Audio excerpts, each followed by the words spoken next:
it seems that they can do that. They can also some of the other things are direct energy weapons that burn people, has been. I mean, this is long. This is not new technology. This goes back to the 70s and 80s when the Russians did it with our embassy in Moscow. It was used, I think, in the Cuban embassy at all.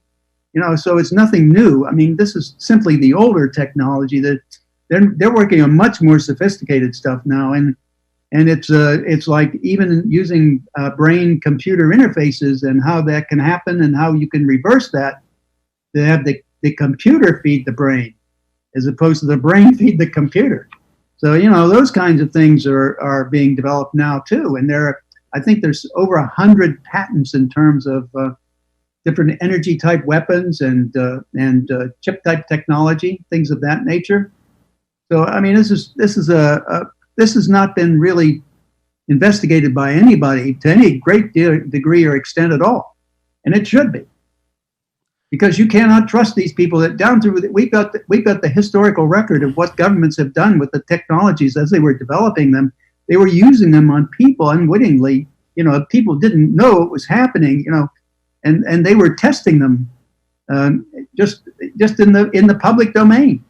Hi there, my name's Carl Clark, and I've been involved in the covert harassment for many years, going back to the 80s. I was going to the conference this year, giving my statements and testimony, and lo and behold, I get an accident, a small bruise that's turned into a massive leg infection.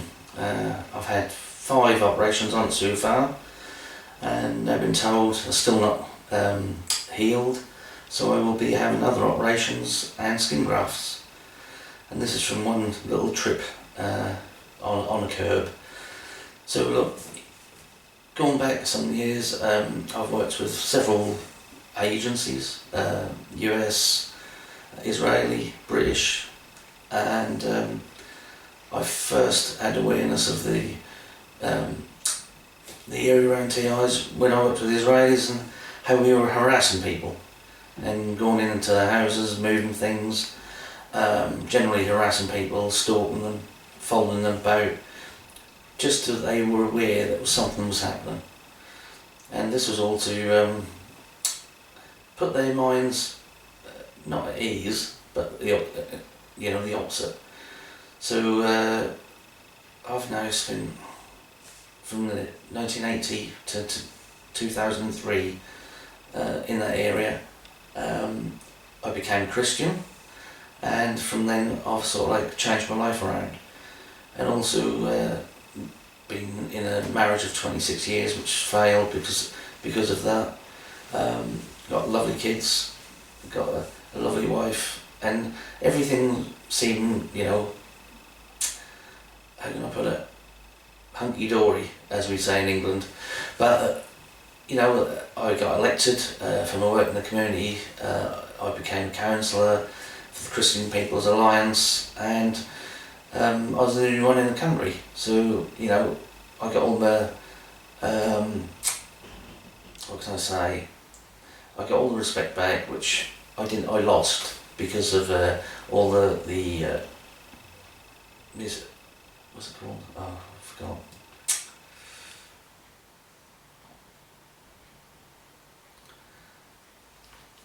I'm gonna stop there.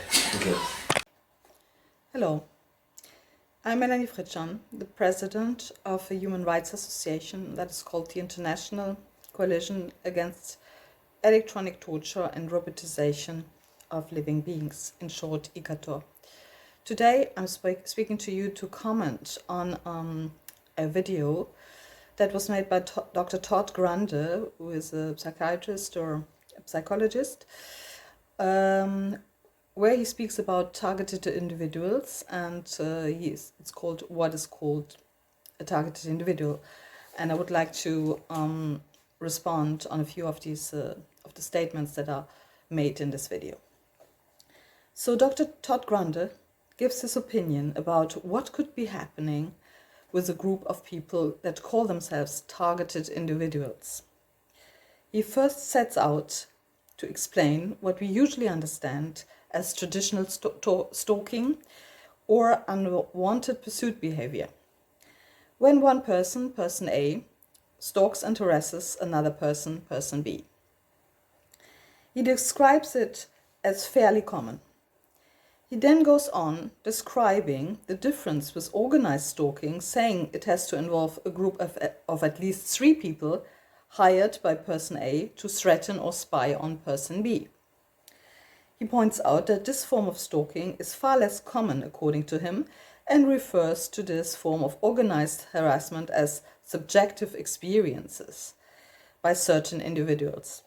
He refers to a study published in 2015 where this seemed to affect more female victims than male, and the stalking lasted longer than individual stalking. Most victims did not know who the stalker or the stalkers was or were, and a minority thought it was a former partner. He once again points out the difference to individual stalking, where people would always know who the stalker was. The points listed. He says there's little unwanted communication. Well, in fact, there is an enormous amount of unwanted phone calls inviting the victim to buy something, take part in a survey, invite them to some sales event like visiting their showroom, as well as coming to a free medical exam or being stopped 20 times by cars and passengers claiming having lost their way and looking for a street or a shop. He says that this group is more likely to have increased aggressiveness. I've met hundreds of victims since running various human rights organizations since over 10 years. Apart from 2 or 3 exceptions, I have never been confronted with anyone being aggressive towards me.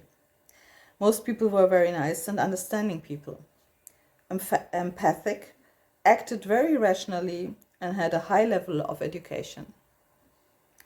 Dr. Grande finishes the enumeration of victims' characteristics with saying they tend to be more delusional. This is in complete contradiction to his opening statement when he says that this video is not made to diagnose anybody. He says that the victims claim, I am being followed by various people I cannot identify. Indeed, as this is an illegal government program, a so-called unacknowledged special access program, the people involved in it are not known to the victim. They are what was called in the former GDR Zersetzungsoperators, employed to destroy the victims and her or his family's lives. The problem with this is that this is public money, the taxpayers' money, misused to perpetrate this hate crime. That means that part of our income taxes are lending and black budgets to run the operations to perpetrate this war crime. Illegal entries into their home with ransacking of their property. As Dr. Grande dismisses these very serious property violations as delusions, I would like to point to 2 written testimonies made by 2 of my former neighbors, Miss M and Mr. F, which were handed in with the Brussels police.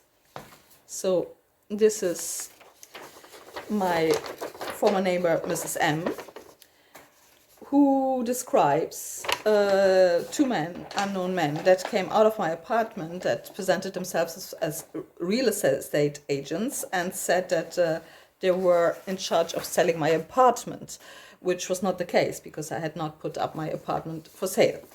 This is the testimony of my other neighbor, former neighbor, Mr. F, who, when I was on holidays, and I could provide the proof to the police that I was on holidays with the airfare tickets, saw a man entering my home, by force, and who he took him for a locksmith. He thought that I had a problem with my door, that it was jammed or whatever, but very clearly it was a forced entry into my home when I had never called a locksmith, and it was also moreover perpetrated when this crime when I was absent, when I was not there, when I was on holidays.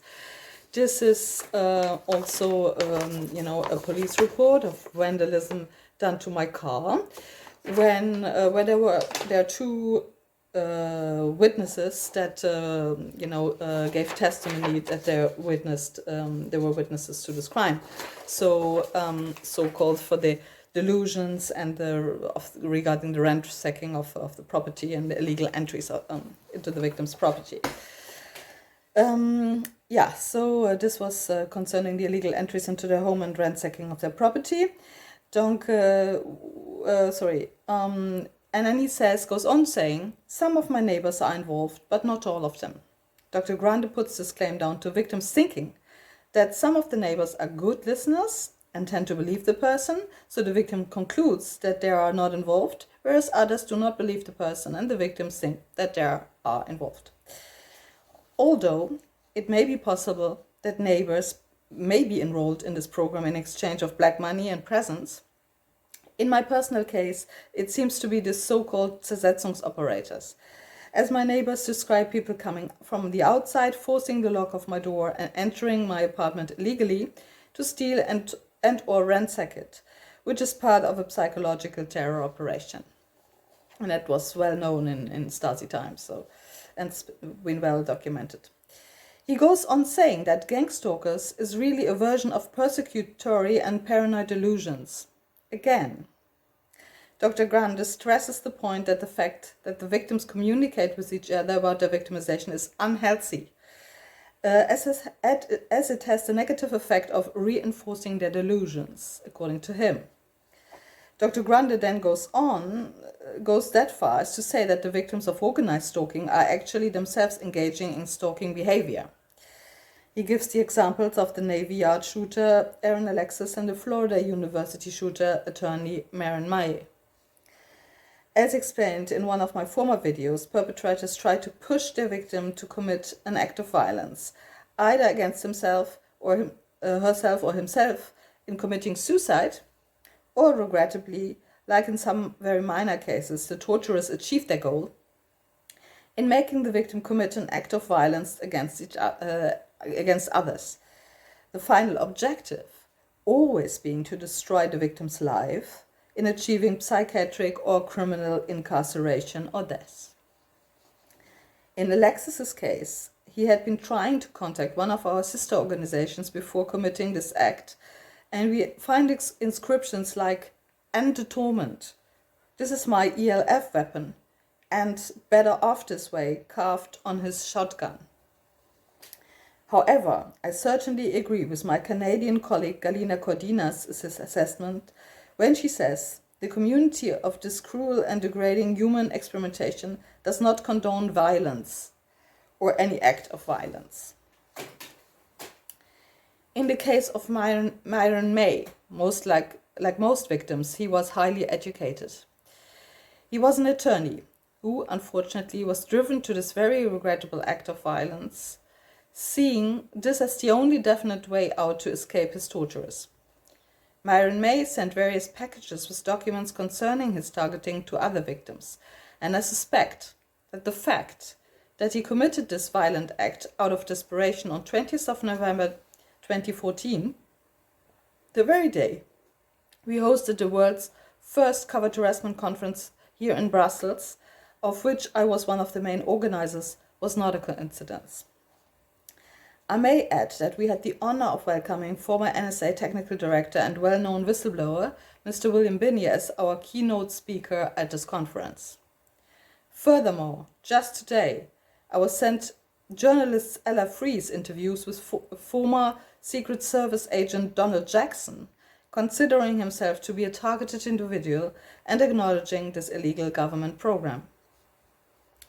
Dr. Grande then goes on saying that most of the information we receive on this non-consensual human experimentation program is from targeted individuals themselves, he says, but not from human health professionals.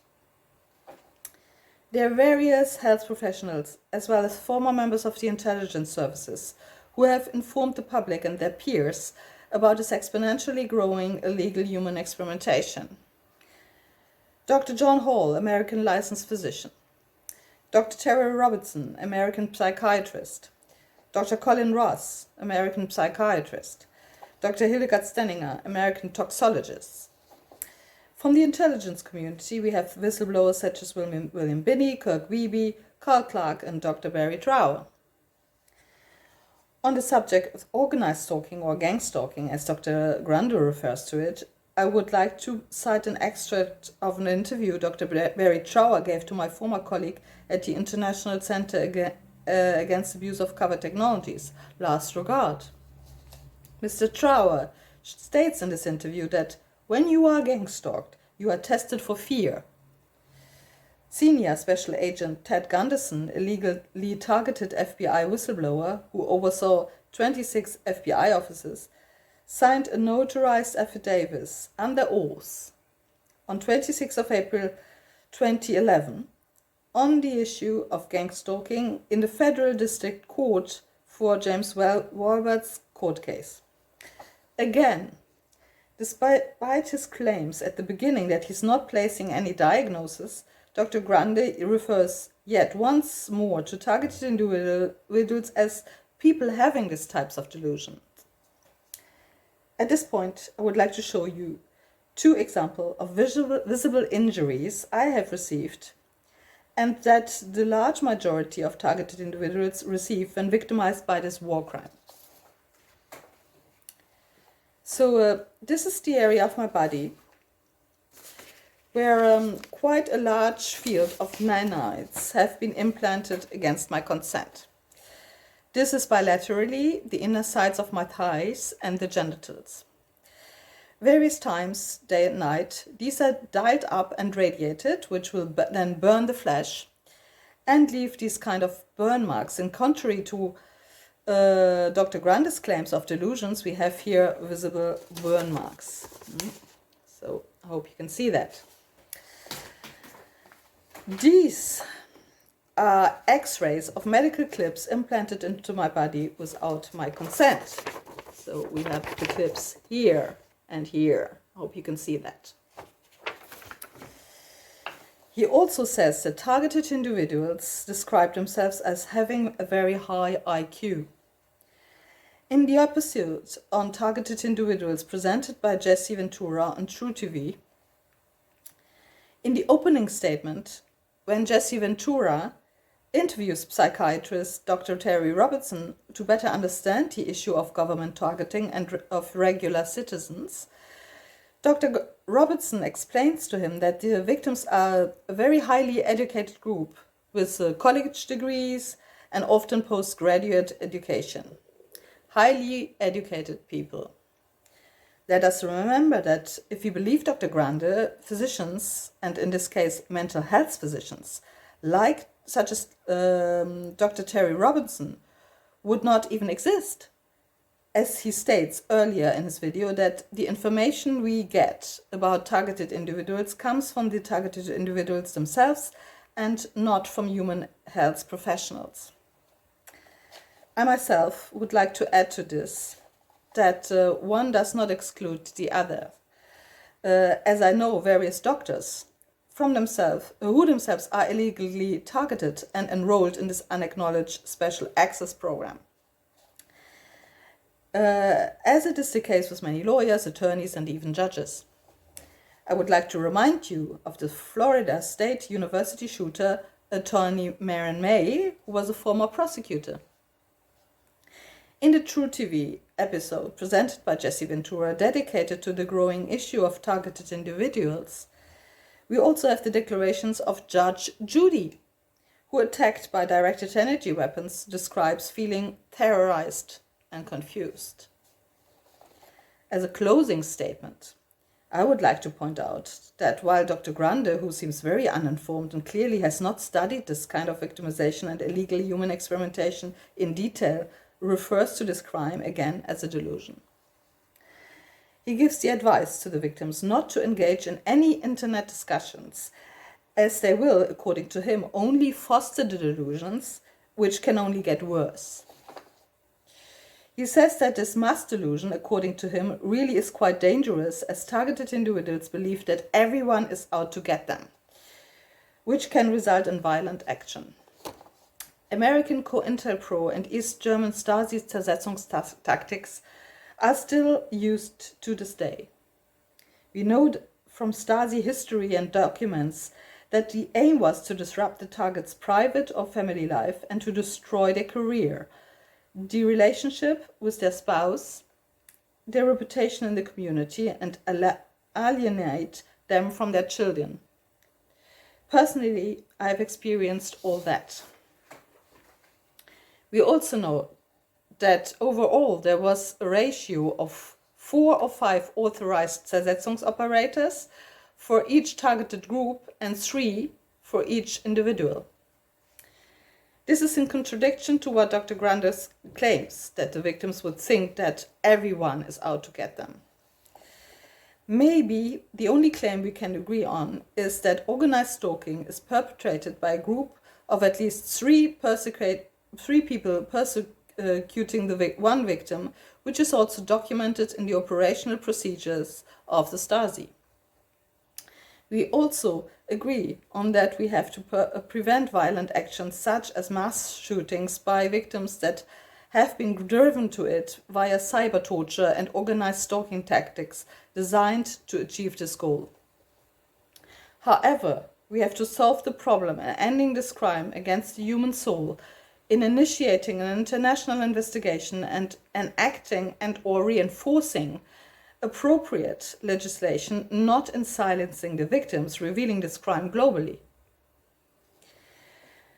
In this vein, it is therefore very important that the United Nations urgently identifies and explores the predominant psychosocial dynamics of cybertorture and puts an end to it. We also need very ethical mental health professionals and interested and competent to deal with victims of such illegal Zersetzungsoperations, and not uninformed psychiatrists such as Dr. Grande, who clearly does not make any effort to truly study this crime and the devastating psychological consequences it has on his victims. In conclusion, we can just say that mental health professionals such as Dr. Grande, unless he evolves and informs himself better, should not at all be entrusted with the psychological care of this kind of illegal human experimentation, commonly referred to as targeted individuals, or the target individual program. The reason for this being that either Dr. Grande is clearly uninformed, and if he remains this way, he cannot provide adequate psychological care and consulting to targeted individuals, as he mistakes an atrocious war crime for a delusion, and thus is prone to place a psychiatric misdiagnosis on the victims of this crime. Or he deliberately spreads disinformation and presents this war crime as a delusion to assist in its cover-up. In this case, he's aiding and abetting one of the most serious war crimes of the 21st century. When listening to Dr. Grandes and other mental health physicians like him, historically, what comes to mind is the doctor's trial in Nuremberg after the end of the Second World War. Defendants committed murders, brutalities, cruelties, tortures, atrocities, and other inhumane acts on prisoners of war and civilians, stigmatized among other vulnerabilities as insane. With the illegal targeted individual program and its rapid global expansion, it seems history is either repeating itself or pursuing its course of atrocities and war crimes, aided by an ever more sophisticated technology and the rapid rise of artificial intelligence. Whenever any form of government becomes destructive of these ends, it is the right of the people to alter or abolish it and to institute a new government, laying its foundation on such principles and organizing its power in such form as to them shall seem most likely to affect their safety and happiness. Declaration of Independence, Thomas Jefferson, 4th of July, 1776. I am recording this on 8th of March, International Women's Day 2021. in thinking particularly of all the targeted women maimed and mutilated by this technology, as well as sexually aggressed by means of ICT technology implanted in their genitals, which is then employed to rape electronically from a distance, torture and traumatize the mainly female victims. I am showing you the pictures of my own burn marks inflicted on this International Day dedicated to women's rights. Thank you for your attention. So this was inflicted on me on the International Women's Day, as well as this. So sorry to show you my panties, but and these burn marks made it difficult to walk, and thus made it difficult for me to bring my children to their school. So thank you for your attention, and I really hope that this issue that deserves much more public attention than it is getting until now will now be carried forward by international organizations such as the United Nations. Thank you. Thank you for your interest. Hello, I'm Derek Robinson, Vice President of the International Coalition Against Electronic Torture and the Robotization of Living Beings, or Icator, and President of People Against Covert Torture and Surveillance, or PAX International in the United States. The surveillance and harassment that I'm experiencing began around 1982 while I was in the Navy and stationed at Fort Meade, Maryland, working in support of the National Security Agency, which is headquartered there. I was not confronted directly about what the situation may have been. However, a covert psychological operation campaign started, which was designed to harass me into turning in my clearance and leaving the NSA building, which I finally decided to do sometime during the last year of my enlistment. I was eventually processed out of the Navy honorably, and I had hoped that that would have been the end of my ordeal. However, it was actually just the beginning. The stalkers then followed me back to my hometown of Cincinnati, Ohio, where the harassment from the government has continued and is still ongoing today after nearly 40 years. The harassment I receive includes organized stalking, synthetic telepathy or voice-to-skull technology, thought surveillance, some microwave energy attacks, and ringing in the ears. I believe the perpetrators of this criminal harassment campaign are defense contractors employed by the US Navy, and they have interfered with just about every matter concerning my life, from getting and maintaining a job, social contacts with others, whether friends, family, acquaintances, or potential partners. There's been vehicle tampering, an attempted staged accident, sabotage of equipment, appliances, computers, household items, theft of clothing, a bicycle, and other items, and much more. They continually strive to gain more control of my personal affairs daily, from what colors I wear to what foods I eat, or any activities or projects in which I participate. Soon after I signed onto the internet in late 2003, I discovered that many others are also being surveilled and harassed in similar ways for various reasons and by a variety of actors, including government agencies, corporations, defense contractors, private investigator firms, security guard companies, underground criminal groups, secret societies, and more. I, along with some others, started Freedom from Covert Harassment and Surveillance, or FFCHS, a nonprofit organization formed for organized stalking victims who are being surveilled and/or attacked with microwaves or some sort of directed energy weapons in early 2006. Then there was some drama that happened, and I ended up being voted out in October of 2015. I then started my present nonprofit organization, PAX International, with a similar focus in the following year, 2016.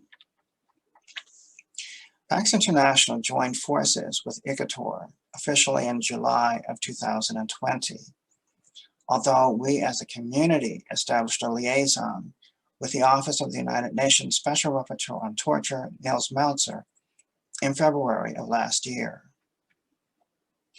Professor Nils Melzer, the UN Special Rapporteur, launched an investigation into our claims as cybertorture victims, as we are now designated by his office, at that time declaring that he would eradicate cybertorture from the planet in 2 to 4 years.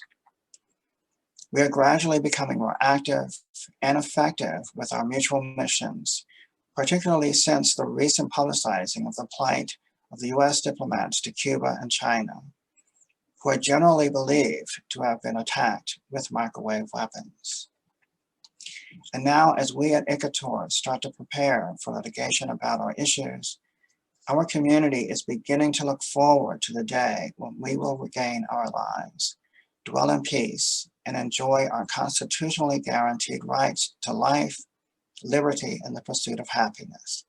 Thank you for listening. Hello, my name is Galina Kurdina. I live in Toronto, Ontario, Canada.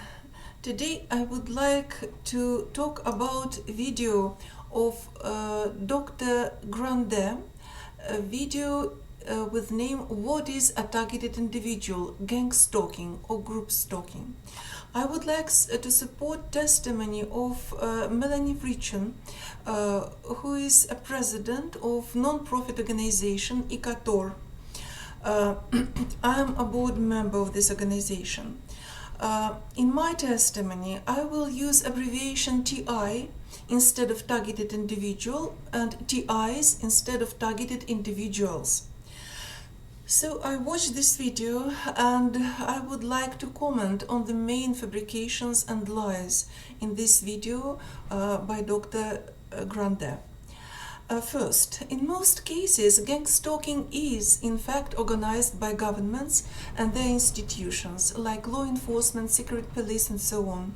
It may be committed against oppositioners, dissidents, protesters, people with views that governments do not like. It's true. However, victims of gangstalking may be victims of classified experiments like mind control experimentation, whistleblowers, people who try to leave their country for another country, and other people. Second, it is not true what Dr. Grandet states in his video, that TIs do not get written or visual communications, since TIs are not only spied, secretly photographed and slandered, but they may receive insulting and threatening phone calls. I testify and confirm I myself received these phone calls, experienced beating, hitting, street theater. Their property may be severely vandalized. I experienced all these things, and I confirm that all this is true. Third, it is not true that people who report gangstalking are mostly delusional, since most of genuine targeted individuals are sane. Of course, there may be some mentally unstable people who claim that they are persecuted but in fact these are just their delusions. But we do not talk about them now. TIs report to police and bring evidence of crimes committed against them. They bring photos of vandalized property, medical records, records from private investigators. However, reports of TIs and their evidence are ignored by police, because in most cases the gangstalking is organized by governments. Like Canadian police said to me, we work for the government and cannot investigate crimes committed by the government. Gangstalking may last for years and decades, often during lifetime, since causes of gangstalking have always been very serious, like classified military experiments on victims without their informed consent. TIs report that they are followed and watched, stalked by government agencies, physically interfered, victims of electronic hacking, electronic surveillance, victims of electronic harassment and mind control, victims of break-ins in their homes, and all these are not delusions. And TIs have piles of proofs of gang stalking.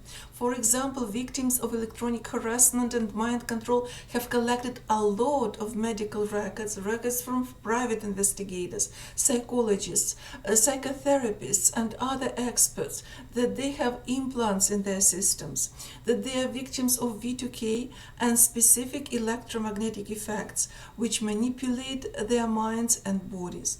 Personally, I have medical records from a toxicologist in the United States of America that I am a victim of specific electromagnetic effects and have nanomaterials in my system that I used as chips to send signals to my mind and body.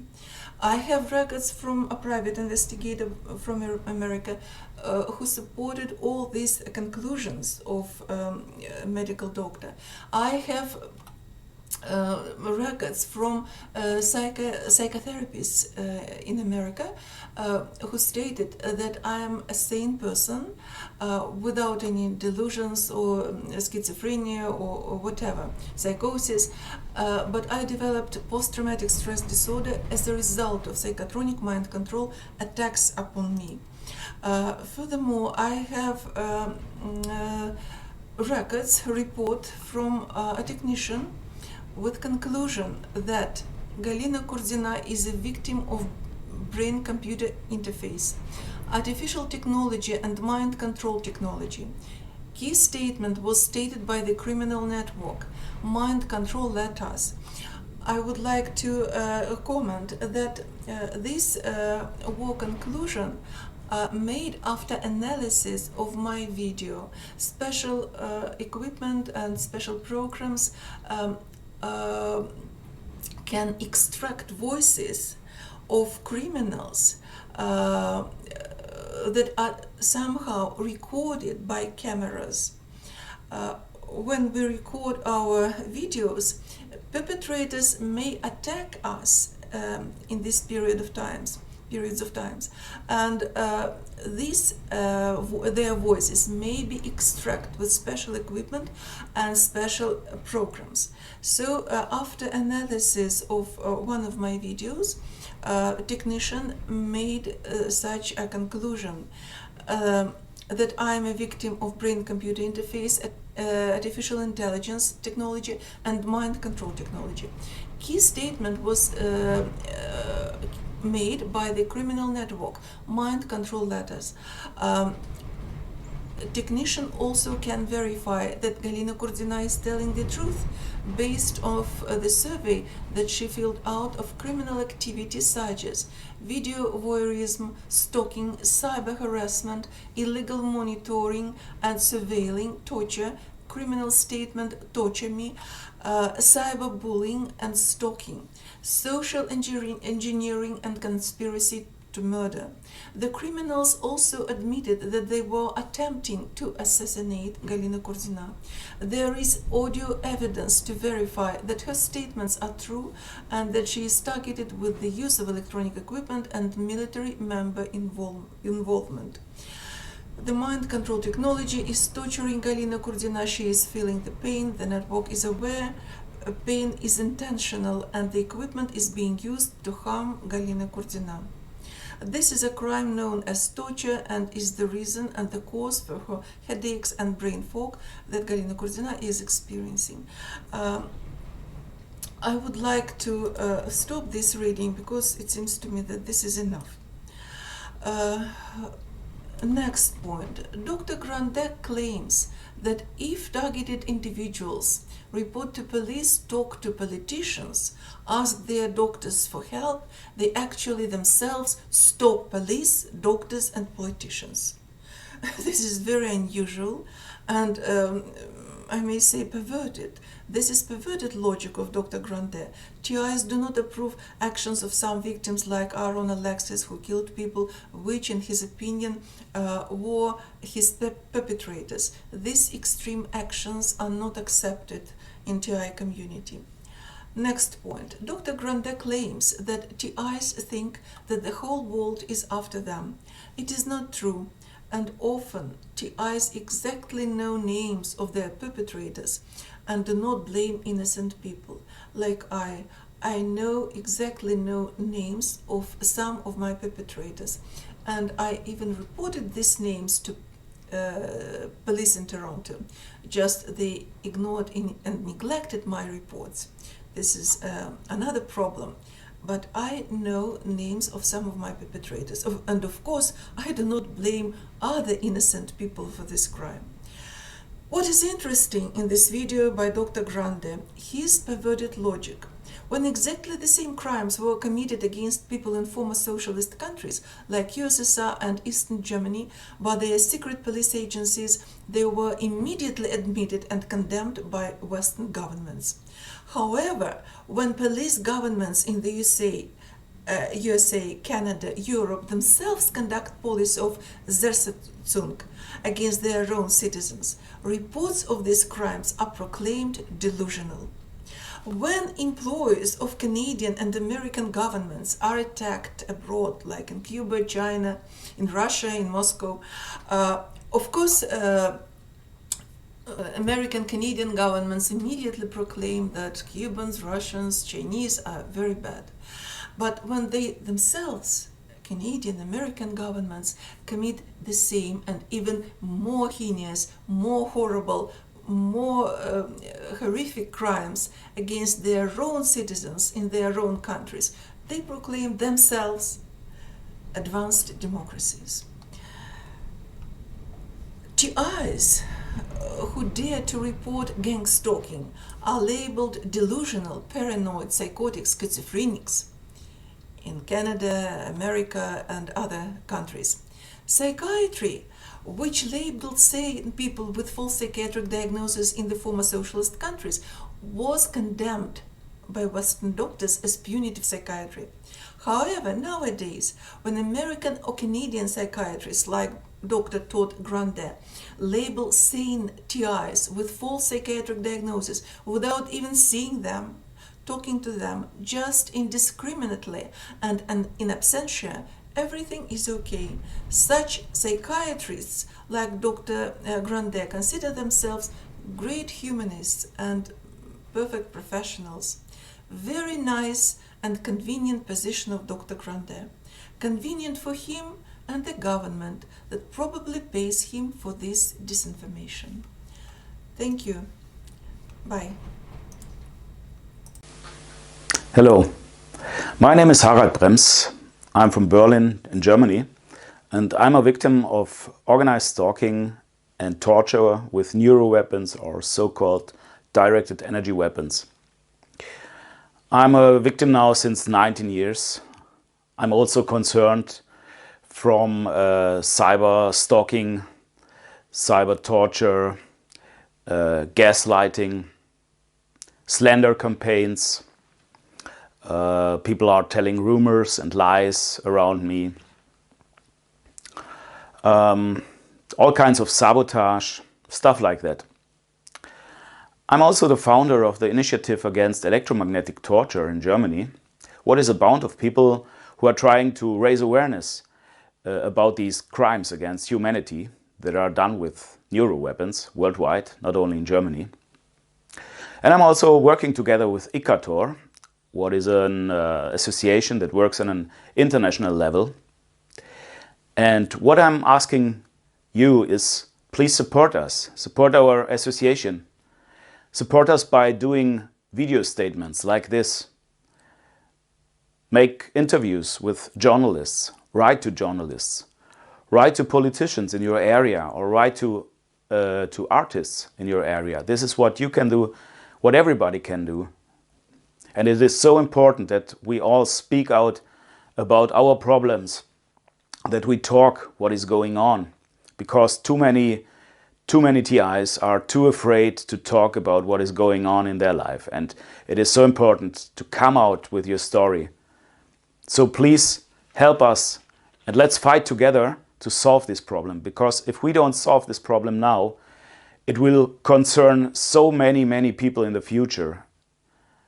And we must stop this. It is absolutely important that we must stop this now. So please help us. Also support your TI organizations in your country and in your area. Get member of these organizations. Help them fight these crimes against mankind. It is so important. Please help us and also help yourself by talking about what is happening to you. This is what I'm asking you. Thank you very much. Hi everybody, my name is Wang Xi from Zhejiang Province, China. I encountered this mind control technology in 2019 when I was a freshman.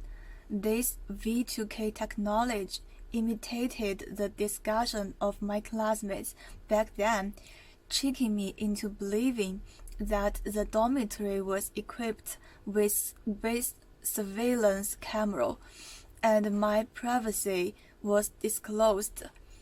I endured this for a long time, but conflicts around me were inevitable. I suspected my classmates and called the police. These were all scams, soon as I found out, but I couldn't explain my abnormal behavior. For these reasons, I was questioned by my teachers and classmates about my mental stability. These are merely a small part of this technology's damage. It has destroyed all my life completely. After that, I spent nearly 2 years searching for information and communicating with other people. I swear to expose this torture. Here, I will give a general overview for this group. In my view, it is a living test carried out on mobile citizens and realized through a military technology.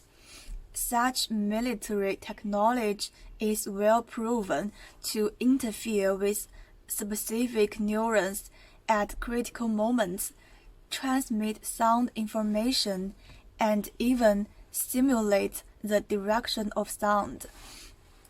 It is capable of interfering with vision, reciprocating feelings, and creating artificial telepathy. These capabilities are used to make up your own personal story and scripts in real life. At the beginning, it makes people obfuscate the issue, misleading victims to incorrect cognition. So delicate, ingenious, and well-designed the technical manipulation processes, the victims will not be aware the fact that their behavior has deliberately induced to the degree of typical symptoms of mental illness. By creating the illusion of mental illness in the early stage, they will blame the forthcoming infringement on your own illusion or make you deprived of discourse. All this will render the legal accusation invalid. Thus, the technology has kept this secret undercover and escaped capability. Meanwhile, once the victims can't resist this deception anymore, they will point out motives behind this and perpetrators here and there, so that the story of the victims around the world cannot be consistent. This explains why the victims cannot get sufficient attention and trust from society. Here is a reminder. Being misled and mentally ill is reliant on the construction of personal scripts, which are derived from your subconsciousness and personal experience. The problem is that people of everyday life neither understand the mechanism of neuroscience nor this spine technology weapon system. The technology can remotely acquire thinking information, create emotions, construct subconscious, and transmit sensory information. For example, in the early stage, the technology will simulate the voice of people around you and transmit information to you, making you realize the direction of the voice. In this way, conflicts are easily created, and at the same time, once the victim puts forward this false information, it seems reasonable for people around him to think that he or she has mental disease. What's more overwhelming is, with the help of electromagnetic wave, the technology can make short-circuiting happen in the conscious layer of the brain. Logical thinking and the brain balance are missed due to short-circuiting, so the technology manipulates people in a deep subconscious or emotional state. The decline of consciousness and the dominance of subconsciousness means the incapability of an analytical and logical thinking ability, and a retreat to the stage of conditioning and emotion.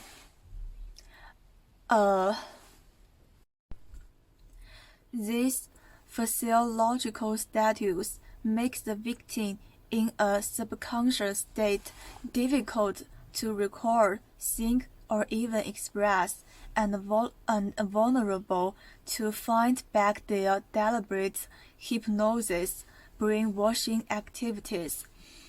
Therefore, the early stage is where the asymmetric information occurs frequently, and it is also the time victims are least likely be too conscious, which is rather convenient for the intentional deception and guidance of the perpetrators. At the same time, the purpose of omnipresent voice to score is to ensure you are away from independent thinking. Your thinking is always induced. From time to time, you will fall into their logic pattern, and then drift unconsciously further and further away. In other words, you are vulnerable to the bombarded and brainwashed information with high intensity that cannot be far away or stopped. It's all happening in your head, and you can't resist receiving the information. They are uneasily creating external stimulation that only victims themselves can feel, so that victims will have wrong cognition to the outside world, and they will force victims to respond with constant pain, to tell someone what happened, or to ask for the truth, or to find a solution. It's not a matter of probability, it's just a matter of time. As a victim, your reaction and its consequences are predictable. Quite in order to achieve real and sustained psychological control, a deep emotional state should be established. It is suggested that fear, shock, and anxiety have a strong and irrepressible effect on the human brain. This means, in essence, emotional trauma facilitates the unconscious state for the purpose of making the cortical inhibition of brain loses its function.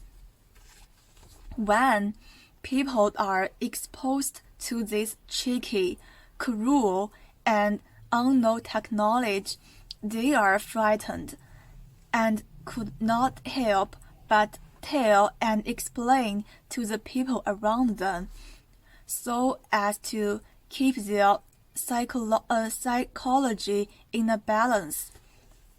But this reaction is clinic, because the people around you don't have enough knowledge on this weapon system. That's the key. Brain control itself is a category of military technology that hasn't entered public view. What's more, the common medical system cannot identify its injury. The public security system doesn't have jurisdiction to file a case. The Environmental Protection Bureau has loopholes in its supervision, and it is even a blank in China's law in this regard. To say the least, in a nutshell, the technology itself exists in the dark cracks. When you talk about it, your friends cannot help you in this respect. As a matter of fact, instead, he or she will concern about your psychological problems and take you to the psychiatric department for treatment. On the other hand, doctors are of professionalism, and the professionalization itself have multiple meaning. Their professional knowledge is profound.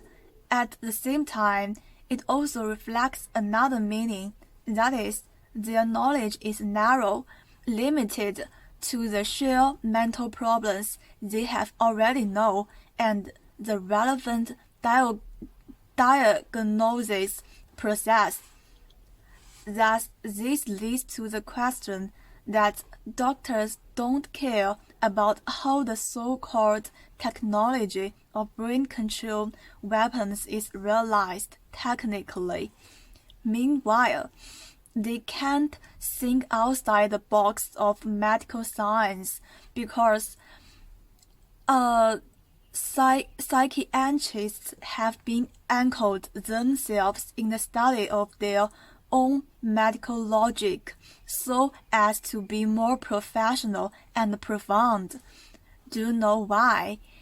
Any psychiatrist, he himself is facing a great deal of mental pressure every day.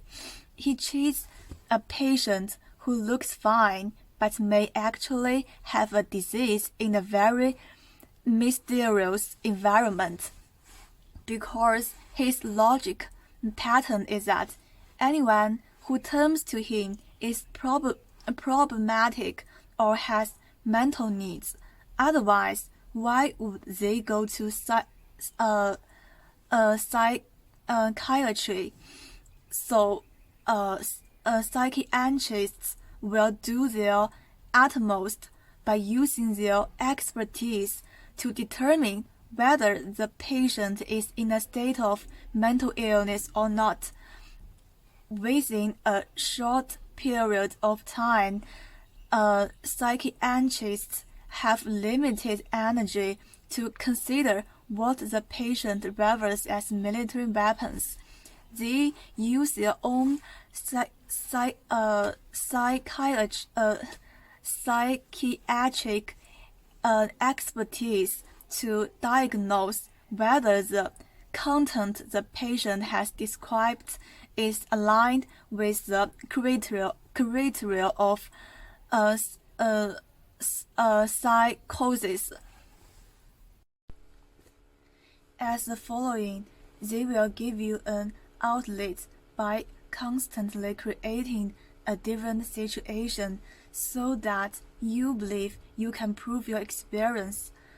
This, in fact, means to let you prove yourself with mental illness by words and actions spontaneously and vigorously. It means to make the technical representation reflected in mental diseases so as to better conceal the dark and harmful means, and vice versa. These means, however, are not useless. All these things you discover the time when you see it, you will be classified into existing mental illness and even different categories. You need to understand these things. If so, you will acknowledge that this is their spy technology, a military technology. Many victims will assume it is illegal investigation of crimes or some operations of the gangsters, because these technical operators always disguised as a public security system or government personnel to disguise the victims. And who will be benefit from it then? Besides, the fact is not like that. Even if it is an illegal investigation, it still remains a civil case.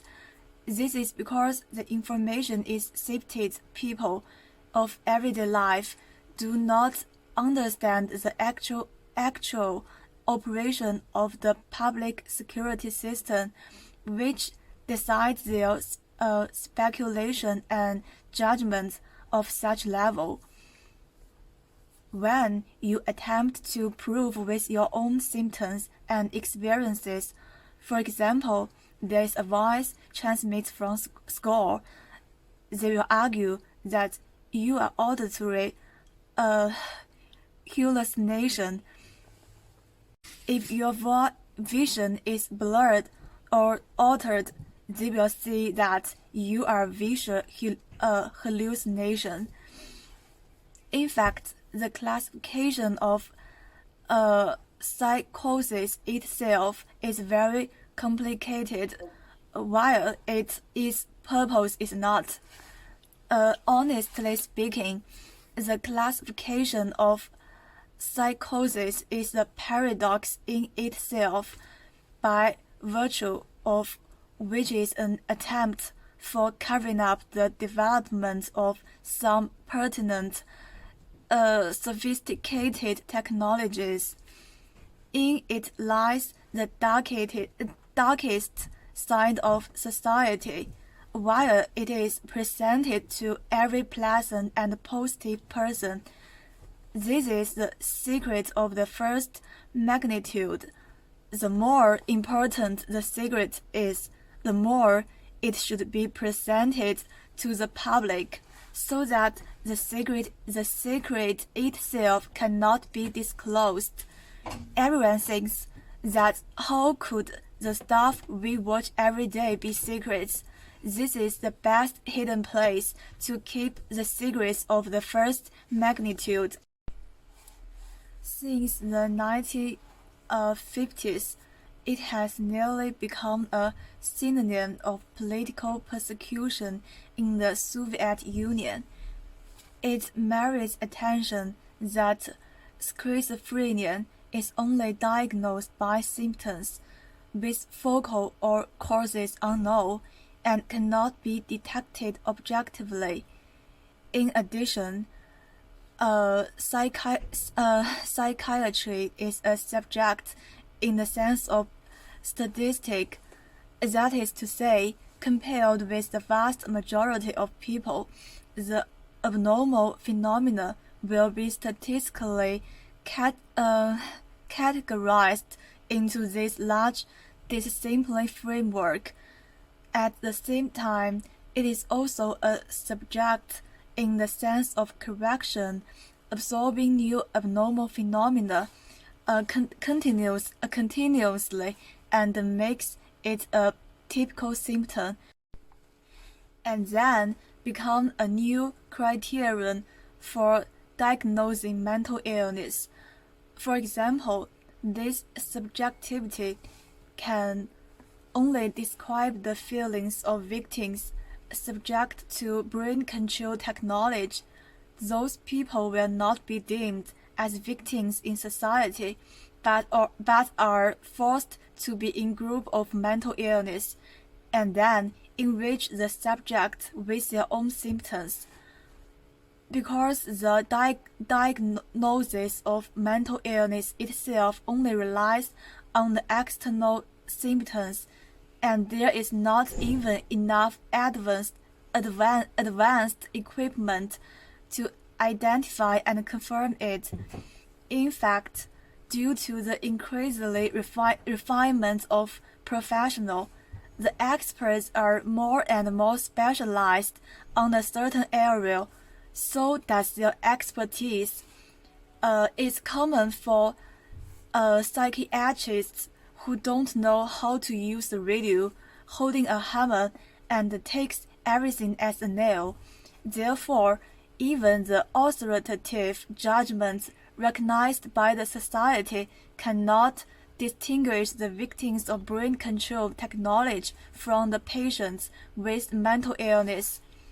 This, in some degree, will deprive the victims of discourse and litigation and attention of society as well. Thus, the victims of brain control technology are compelled to be marginalized. The perpetrators deliberately select the underprivileged at the bottom of a social ladder as the object for this technology experiment. The extreme information asymmetry and the tricky and ruthless nature of the technology itself make this special victim group face a major obstacle to expose and express themselves. More investigation and investment are required. It is not difficult to find that these poor victims are almost evenly distributed in all regions of the country, and its number is even proportional to the population in this region. The manipulators are consciously controlling the numbers. It's more like an experiment, because if it's a terrorist, they will focus on a certain area to create panic. As a matter of fact, as CCTV 7 military channel reports, it is used to test a new type of brain-controlled weapon. The subjects who are selected secretly will be socially isolated with decreased immunity, which will lead to various diseases and death afterwards. Which senior intelligence departments or the military hope to test the influence of brain manipulation on the living human body, so as to make it easier to subdue people without fighting in battlefield in the time to come. After all, the task is to test the impact on the human brain. How could you expect a convincing experiment result when you conduct them on mice? Chinese victims have detected abnormal signals around them with signal detection devices, but these are not sufficient or authoritative to support the fact of their being victimized. I learned that some members of Icator have conducted tests for toxicology and nanomaterials used for chips are found in the body. At the same time, they are also actively contacting universities to do a professional test to be used in the lawsuit and to promote legislation. This gives us hope, and I hope they can keep progressing. I am a law-abiding Christian, involuntarily and unintentionally involved in this torture. I think this is a major event involving public interests and human rights. I hope that more and more people will pay attention to this issue, help promote the course of testing, and advance the construction of relevant laws. There will be the day when the truth becomes known to all. My name is Toshiko Namiki. I am a targeted individual in Japan. I live in Tokyo. My nightmare started in 1998 with repeated break-ins. It was in 2012 I recognized the existence of the organized crime called gangstalking and electronic harassment, also known as cybertorture. By that time, I had relocated 8 times in order to escape from unbelievable and horrible harassment from the neighbors. Since I did not know about the organized crime at all, I believed all of those harassments were being done by my neighbors wherever I went. In 1998, all of a sudden my apartment was broken in and sickening chemicals were sprayed relentlessly on the balcony. The following year, a surrender campaign and gaslighting started at the workplace. As harassment became intense, I had to quit my job and moved to my parents' home in 2001. My parents lived there for a long time and had good relations with their neighbors. It seems to me that the attack was almost stopped. I started working again at a new workplace and enjoyed a quiet and peaceful time for some years. The situation, however, drastically changed after my father died, and then an old woman of the next house died. The family of the old lady's nephew has moved into the next house soon after her death. Then harassment started again. The couple of the next house sneaked into our garden at midnight and, while we were out, began spraying pesticide on the plants in our garden and even on the doors and the windows of our house. I asked the police for help, but it didn't work. My health has gradually deteriorated. I became hypersensitive to chemicals and fled to my friend's home. After a while, my mother in her 80s, staying in the house, became ill. She could hardly make a voice because of the effect of sprayed pesticides. I immediately took her out of the house. But my brother did not believe what I explained about the dangerous situation. and he stubbornly stayed at home. Shortly after, he suffered from facial neuralgia and was hospitalized. I had to quit my job again. I walked around in the town to find an apartment where my mother and I could live with peace of mind. We moved several times after that. Each time we changed the location, other attacks were added. In 2005, we moved to a condominium along a river. Very severe microwave attack began from the beginning we moved in. My physical condition got worse very soon. I began losing many of my belongings, and I had a dementia symptom. Temporarily, I was diagnosed with a hypersensitive to electromagnetic wave. 4 years later, we moved to a newly built condo. But it didn't take long before the new attacks started.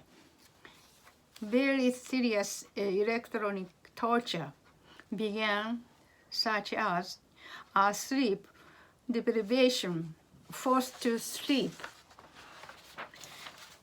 microwave attacks, directed energy weapon attacks, reading my thoughts, dream manipulation, dream interrogation, false memory injections, V2K or hearing voices, but not all the time in my case. Pictures sent to the brain directly, not through my eyes, electronic rape and more, attacking on the brain, the heart, and the stomach from the satellites while I'm sleeping at night. It is continuing almost every day. Ears are ringing for 24/7, 365. It's very annoying. However, the most painful ones were relentless body attacks by microwave from the neighbors. I didn't know what I should have done, and I just endured the pain. My health became worse there. I bought almost all the available shielding goods and EMF meters from a shop, but none of them did save me. I thought I could not withstand the pain any longer and thought about suicide many times. I got cancers and had operations twice, followed by chemotherapy and radiation treatment. I lost weight heavily. I couldn't take a deep breath, and I could barely eat. Since I was taking care of my mother at that time, it was the toughest time for me in my life. Fortunately, friends of mine extended their kind help, preparing meals and accompanying me to the hospitals, doing shopping, and so on. Then, thanks to my friends' help, I could survive. No matter how many times I changed the key of my home, I could not break in. Also, the security cameras I prepared did not succeed. break-ins did continue. My mother collapsed in May 2012 due to a heart attack and passed away 2 months later. In October of that year, I moved to a smaller apartment. That was 8 times of my relocation since harassment started in 1998. A few months later, again, the same harassment of break-in and chemical spray began in my new apartment. They have broken my refrigerator and microwave oven. They also have stolen a lot of things, including valuable jewelries. I have no intention to move anymore, but I have to leave home to escape from their persistent electric harassment attack from the next apartment. As I experienced cancer operations in the past, I have no room to get further radiation. I usually sleep in super facilities in and around the Tokyo area and go back home for laundry and mail checks twice a week. My neighbors and the landlord are cooperating with my perpetrators and joining with the EMF attacks and break-in.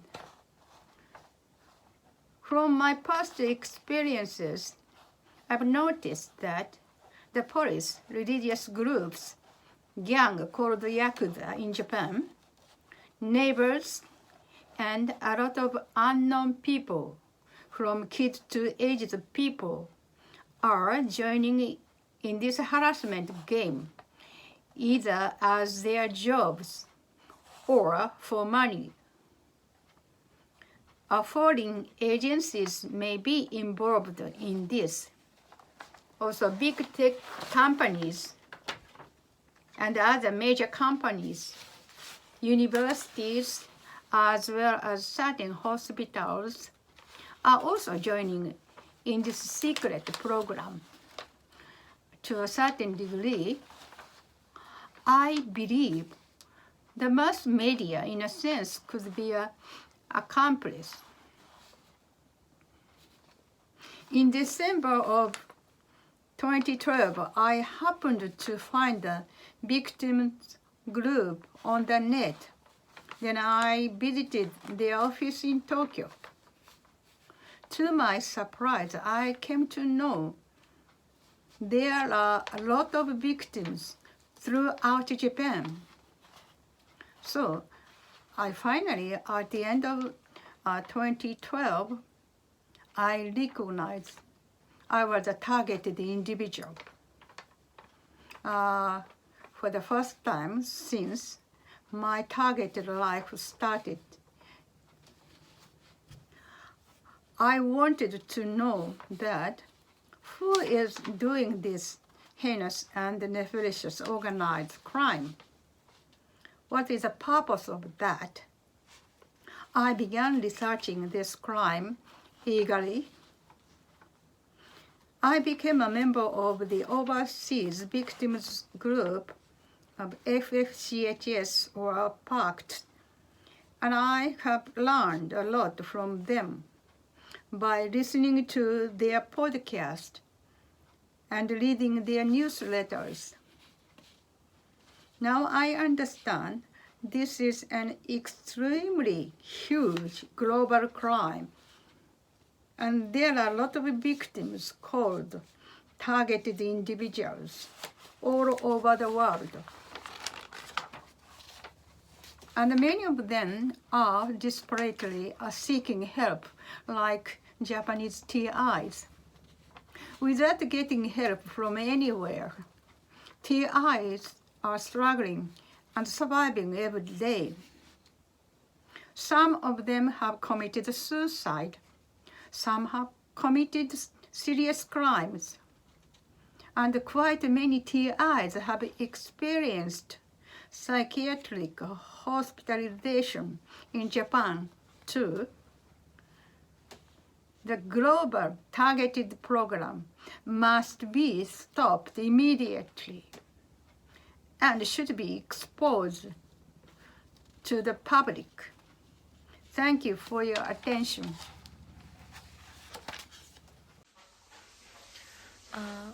我是周一宙，来自湖北省。我遭受这项精神控制技术已经10年了。10年前我还是高中生。我第一次听到这个技术造成的传音入密是在课堂上，尤其是这种传音还有方向性、蒙骗性很强。当时我受到了误导，以为是我的同学在课堂上议论和辱骂我，我不想理会。但这些声音一直在激怒我，并且试图占据我所有的注意力。在这种精密的操控和设计之下，我的决策和心理逐渐走向他们所想要达到的状态。包括不限于学业受阻、精神低落、社交孤立。他们选择在青少年时期，人生转折点对我开展这样的迫害，十分的阴险恶毒。因为作为一个学生，我的心智尚未健全，没有社会阅历，没有经济来源。一旦家庭对我失去信任，我就毫无抵抗能力。同时，我在学业的关键时期，遭到了这样的迫害，使得我再也不能正常的学习、工作、交友。我完全被扼杀在摇篮里，实时的被锁在了社会底层。直到现在，我依然长期被笼罩在这种折磨中。最初的传音和蒙骗只是为了制造争端，让我们失去社会的信任。在此之后，这个技术的獠牙就完全暴露出来了。他们24小时不断地向我传送恐怖变态的信息，通过电磁波和体内的纳米材料调控我的情绪，并且让我不断地产生非自愿的生理反应，包括头痛、头晕、失去记忆、心脏病发作，强迫的思维、面部表情不自主的变化，身体各部位的痉挛等等，尤其他们完全不让我的大脑进行正常休息，试图用24小时不停歇的传音，强迫我的大脑一刻也不停地进行运转。与此同时，当我快要睡着的时候，他们会突然的把我叫醒。在我睡着之后，他们也可以用技术强迫我醒来，通常是心脏加速、抽搐、电击等等。这不是一般性质的虐待，更类似于审讯犯人的酷刑。只有在军事和战争领域才能想象到这种折磨人的刑讯。我认为他们犯下了反人类的酷刑。在中国，这些受害者的症状都十分的典型且高度一致。但是，这个技术没有进入大众的视野，也超出一般人的认知范围。只要我们说出自己的症状，我就面临着被精神病的严重问题。这些年来，有越来越多的学生找到了我们，抱怨自己的遭遇。我认为这个事情很严峻，危害不可估量。我提议世界应该立马对这种反人类的酷刑展开调查。以下这是我的电子邮箱，有更多的信息可以联系我。Hi everyone, my name is Dora. I'm a victim in Anhui China, and I was witnessed in 2019 July. My hometown is Anhui Province, and I live in Beijing. The sudden appearance of those wells happened when I was having dispute and conflicts with the outside world. At that time, I had a dispute with one person, and then I called police. Recording that day, my mood was unstable because I couldn't stand being framed. After watching the surveillance video, the police found them. But after half a month, I watching TV at home, and several people's vows suddenly happened in my head. And they continued to scold me and humiliate me. They were very arrogant. The voice getting louder and louder. And they scolded me every minute for several months. This made me extremely painful. They always intended to remind me of torture and scold that I have suffered, and to arouse my reaction with continued pain. They continued to intensity conflicts in my life, and I began to doubt the surroundings. At first, I was disturbed them. I thought it was high-tech behavior done by a neighbor or someone who had a dispute with me half a month ago. But after searching and inquiring, I found that the neighbors and the people around don't know it. In fact, they couldn't do it. But the false information is given to me by the walls in my head, and the mental stimulation they gave me did make me have all kinds of self-behaviors. I promise they are different. This is just because I fell into their trap. They use information similar to create false scenes and contradictions, hypnotize me and brainwash me, and induce my behavior to be close to the typical symptoms of mental illness. Those 24 hours under uninterrupted wells transmission give me no chance to breathe and no environment for independent thinking. Under extreme shock, pressure, and panic, I gave constantly.